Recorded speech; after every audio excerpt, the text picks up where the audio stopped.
In the midst of all the bloodshed and chaos stands a nimble woman of otherworldly beauty. Eyes locked onto Garzog, the biggest black dragon she has ever seen in her life. She's waving her staff with supernatural ease and speed.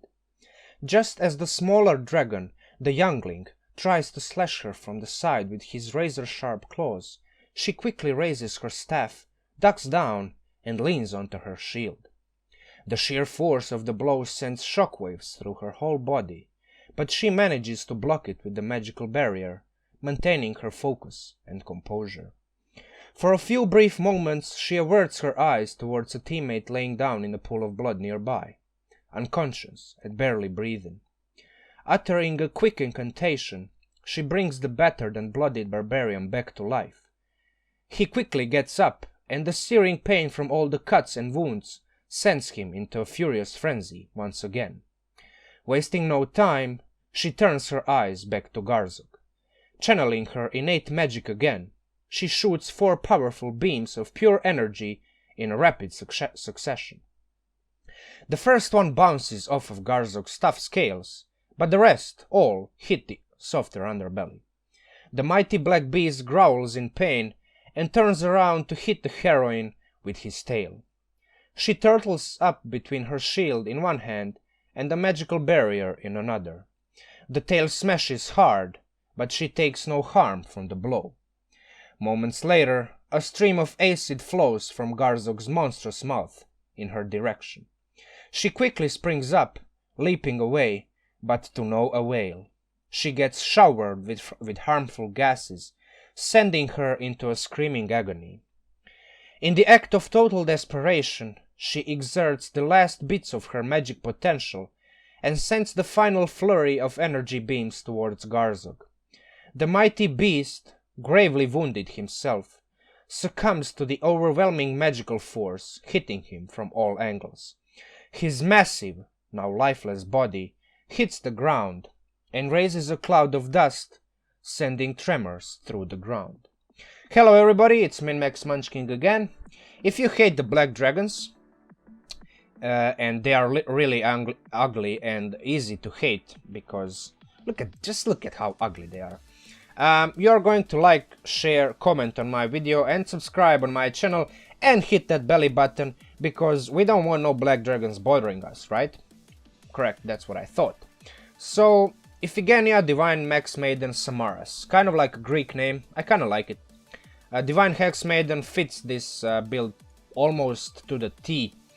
It's a Sorcerer 17 Warlock 3 build, Sorclock, the famous Sorclock, which can equally heal and damage almost as equally compared to each other.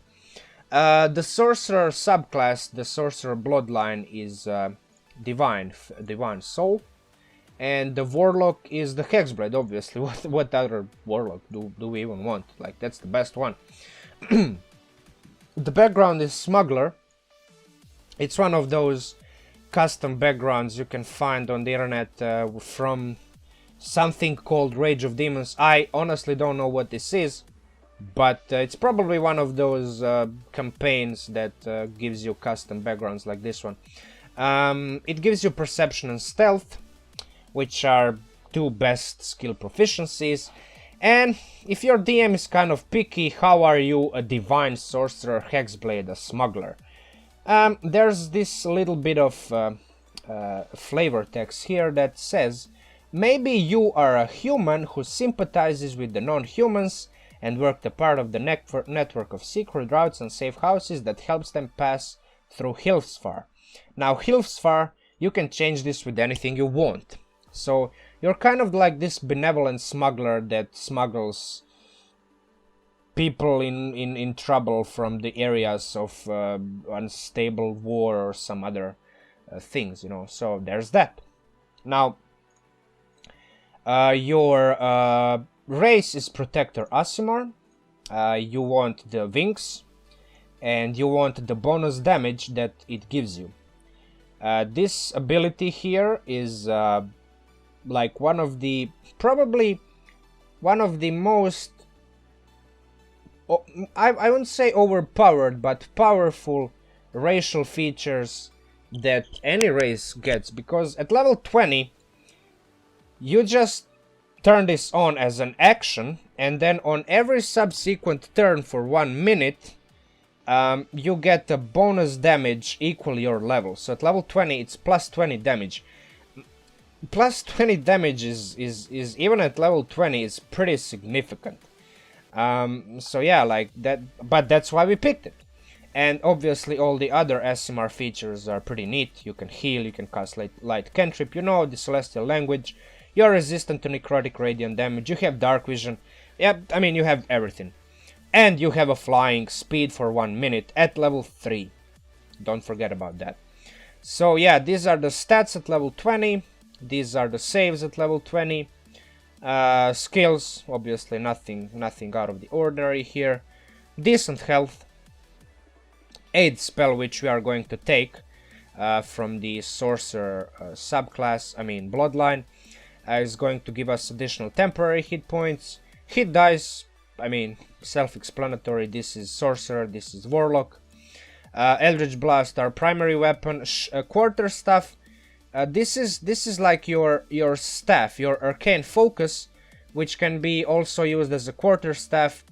And then through the weird kind of mumbo jumbo, we get access to the Shillelagh spell, and then we can use charisma with the quarterstaff, and then all like, yeah, I mean, it's, you get this, you'll see. So let's just see, without magic, without anything on top of our stats, basic abilities, basic weapons, spells, and all that. What we can do, we have access to Warcaster feat and Observant feat. Oh, Observant feat also gives us the 23 passive wisdom perception. So yeah, there's that. First turn, there's 2 ways to do this. You have 17 sorcery points, so you can quicken for 8 turns in a row, quicken Eldritch Blast. There's 2 ways. There's a way that's a bit, maybe more risky, but more damaging, and there's a way that's a bit more like it builds up the damage a bit more gradually, deals less damage during the first 3 turns, but maybe a bit less risky, maybe a bit more streamlined, let's call it like that. Personally, I would just go Super Saiyan during first turn, Radiant Soul, Hex Blade Curse, 0 damage. Second turn, bonus action Hex, you are done. You have all 3 features, like Radiant Soul, Hex Blade Curse, and the Hex spell up and running, and then from that point onward you deal 100 damage during the first turn on average, and from the 3rd to 10th turn you are quickening Eldritch Blast for 8d10 plus 8d6 plus 108 damage per turn on a single target. That is just insane. I mean, yeah, you do 8 attacks, some of those are probably going to miss, but I mean, the potential for just like doing this much damage is insane. And you're doing that for like 8 turns straight, 180 damage. 8 turns, don't forget about that. The other way is obviously, first turn you are going to be quickening Eldritch Blast with the Radiant Consumption. This is a bit more efficient, because it doesn't waste your first turn Radiant Consumption. Because if you cast the Hex Blade Curse as your bonus action, you're kind of wasting that plus 20 damage that you cast as an action during the first turn.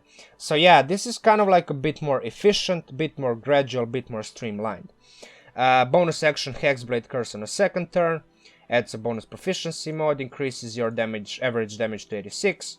Then on a third turn you cast Hex, do on average 100 damage that turn, and from that point onward you deal average as well, again 180 damage total per turn. That is insane. Now let's see what makes this class, how can we get to this. First of all, we start with these stats. Obviously racial bonuses, point by amount to this. Take note of the 13 in wisdom. We are doing this because we need feats here. we want the Observant Feet. I don't know why I removed it. So increase the wisdom score. You can see the creature's mouth while they're speaking, blah blah blah. This is the most important part. You have +5 bonus to passive wisdom and investigation checks. So yeah, that said, Aasimar level 3 gives you the access to that fabled +20 you can get at level 20. At level 3 you still have +3 damage. So this is like a scalable feature. It's not... This plus Hex Blade Curse scales pretty well and deals a lot of damage. So yeah, there's that. And then we have a Sorcerer. Obviously 17 levels of Sorcerer.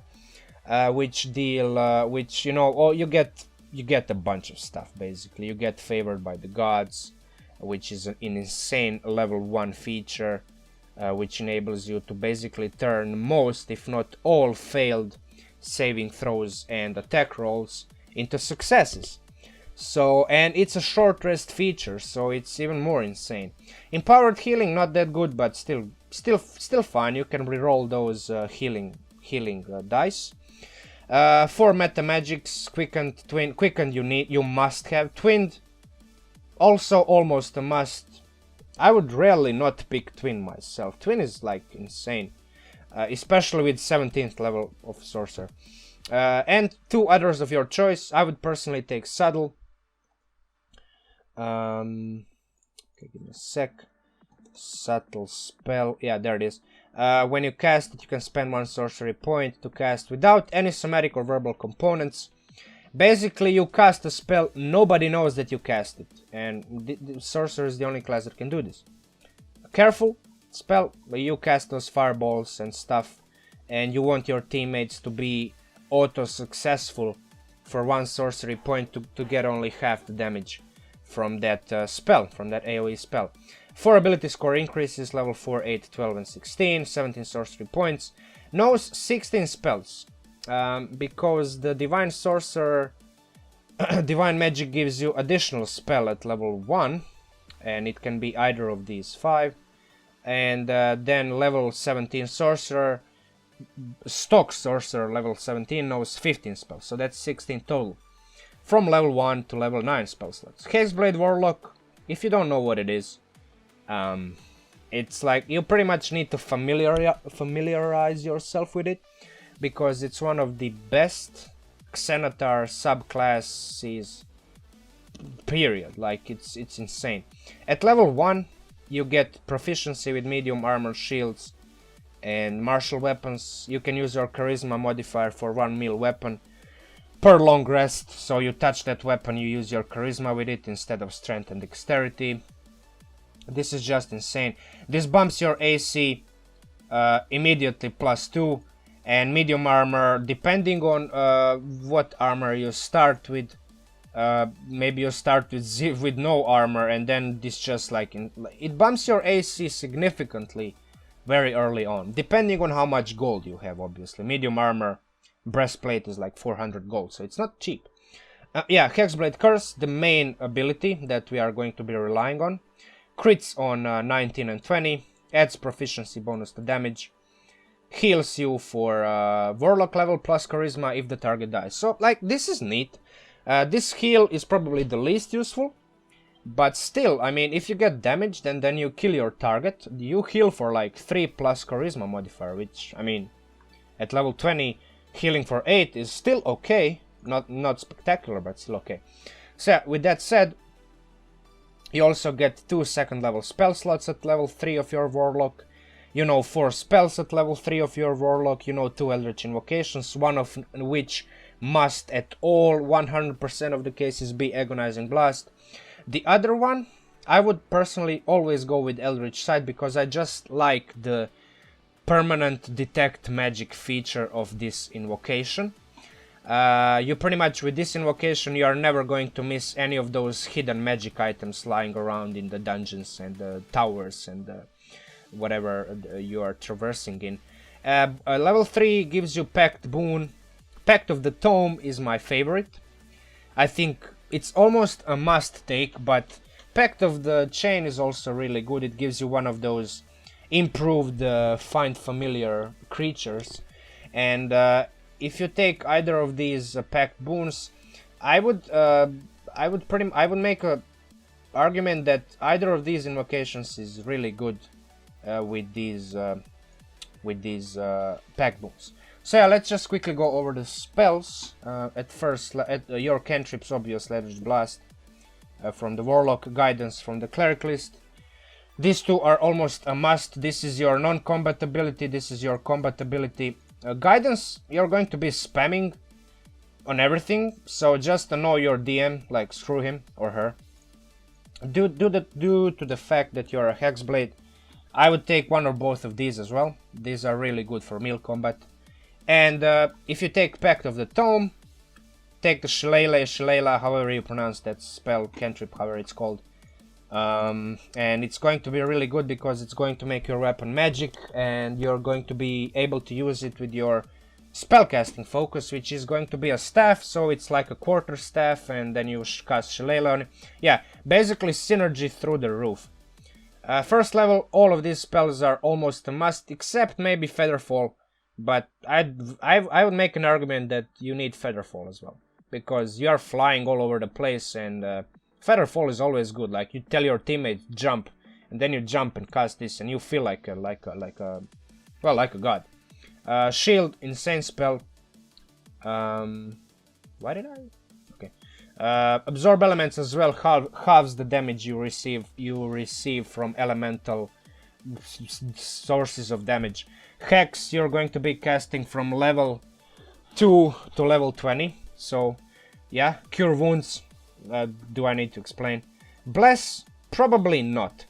If your party doesn't have any buffer, anybody that can cast spells that increase the chance of hitting and passing those saves, I mean, you're going to be almost forced to take the spell. But it's a concentration, so it directly fights with Hex. So, I don't know. I would not take it, but if you must, take it.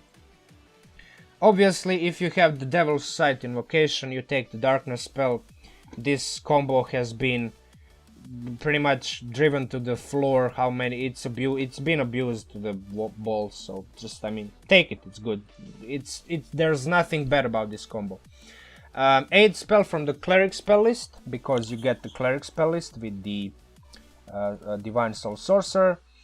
Lesser Restoration, I'd take it almost always, but not necessary if you have a Cleric or Paladin in your party, and same applies to Zone of Truth. Third level spells, Revivify, Fireball, I mean, obviously. You need to revive your teammates because you're a healer, and unless, of course, you have a Cleric, but even then I would take Revivify. It's better to have two characters that can revive you than just one. I mean, if the character that can revive you dies, I mean, nobody can revive him, right? Or her. So yeah, take the Revivify, take the Fireball. Counterspell and or dispel magic only if there's no caster in your team, there's no wizard, there's no sorcerer that can take either of these spells. Haste, I would personally not take it, but it's good with a twin, so I mean, yeah, you can. Fourth level sorcerer spells, nothing really stands out for this build, but Cleric spell list has two interesting choices. Guardian of the Faith is kind of like one of those awesome spells which can like help you out in during the long rest, maybe, or even in combat. And maybe if you're like trying to just guard yourself against harm and stuff like that. Divination is good utility. Basically, you ask a DM any question, he needs to reply. It's one of those the divination spell that's called divination, right? Spells that are really, really good if you know what kind of questions to ask your DM. So yeah, that said, 5th level, Hold Monster, Raise Dead. You'll want both, because both are insanely good. Again, if you have a Cleric or, to lesser extent, Paladin. Paladin can't reach 5th level spells unless it's a very, very, very high level campaign. Mass Cure Wounds and Greater Restoration. I would still take Mass Cure Wounds, greater restoration to a lesser extent. If there's no healer, if there's nobody that has access to this spell, take it. 6th level heal, flat fixed 70 hit points heal that you can twin on yourself and your teammate for a total of 140 hit points heal in a single turn. I mean, what do I need to say? Mass suggestion, always good to have, not necessary, but when you're in a situation when this spell can like single-handedly solve the encounter, combat or non-combat, you're going to be thankful to yourself that you take it. Progression is pretty straightforward. It's viable from level 3 onward. At level 1, you take the Sorcerer, obviously. Get Cure Wounds. You take all 3 spells, 1 from here, and then 2 from your spells known spell list, like Cleric spell list, right? Yeah, I mean, you take both. And where's my divine? Okay, there it is. You take both. I mean, all 3. With the exception of Bless. Maybe not Bless, but again, if you're the only character that has access to buffing spells, maybe it's not bad at the beginning. Especially since you don't have access to Hex at that point as well. And obviously you have that ability that can turn any failed saving throw or attack roll into a success. 2nd and 3rd level go to Warlock. Eldritch Blast, Agonizing Blast, 2 short rest, rechargeable 1st level spell slots. Pretty self-explanatory. From level 3 onward, you're a certified Sorclock. After that, I would go up until 5th level Sorcerer to get access to Fireball and Revivify. Obviously, you get Quickened Twin Meta Magics, 5 sorcery points in total. At the 4th level of Sorcerer, so 6th level of your character, you get Warcaster feat. And yeah, this whole package is insane. After that, at level 8, I would take Warlock, a 3rd level of Warlock, get that Pact Boon, get those 2 short rest rechargeable 2nd level spell slots, and after that just goes Sorcerer 17. With the important point, I would take Observant feat at level 8 of your Sorcerer before upping your Charisma. Sure, your Charisma plus 4 is going to increase your chance to hit with an Agonizing Blast, but I mean, there's so many ways at higher levels to gain advantage, and your teammate can give you like, if you have a bard, it can give you a bardic inspiration. If you have a cleric or a paladin, he can give you bless. I mean, yeah, I mean, there's so many ways to gain advantage and bonuses to your attack rolls, and don't forget, 1 time per short rest you can add 2d4 on a failed attack roll and a saving throw.